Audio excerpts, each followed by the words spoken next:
Hi Buzz, I'm Mike Jarek. I was just going over this ABC press release. It talks about this new sci-fi series they have called Wild Palms. It looks pretty good. The executive producer is Oliver Stone, and his bio here has, of course, lists all his credits, Platoon, JFK, all the good ones. They conveniently overlook his first two movies, something called The Hand, and Seizure was the other one. Hey, let me see that a second. Hey, nice handoff. Oh, look, it's the star of The Hand.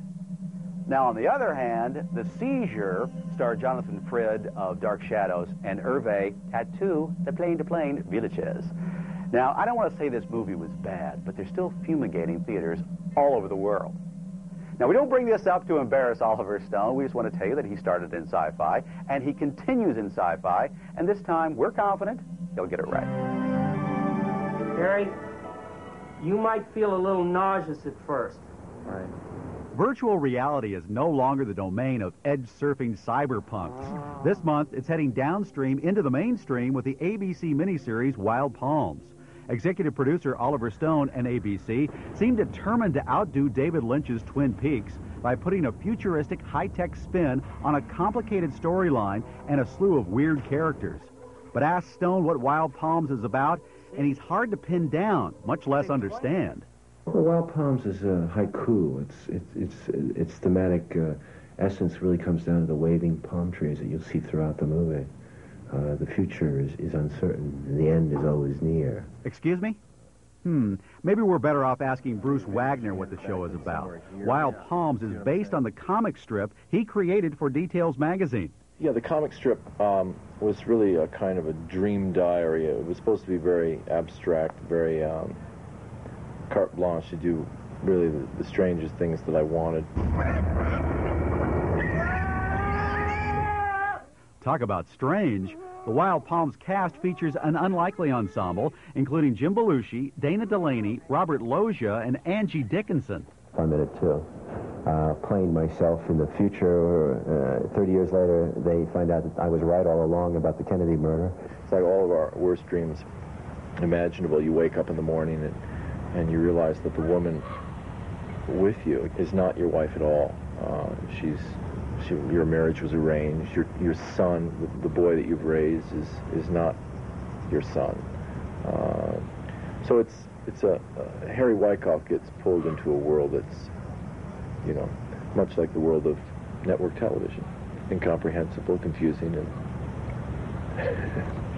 Who is that little boy? The one I've called my own. You're insane. Still wondering what Wild Palms is about? Let me give you a hint. Set in California in the year 2007, Wild Palms illustrates how dangerous a seemingly harmless technology like virtual reality can become when it lands in the wrong hands. Robert Loggia plays the heavy Anton Kreutzer, a billionaire senator who's created his own religion. Kreutzer's a frightening cross between H. Ross Perot and L. Ron Hubbard. And he has a dream of transfiguration through the conduit of television. That a signal can be produced that's so strong that you can indeed not just have instant replay, but instant relive.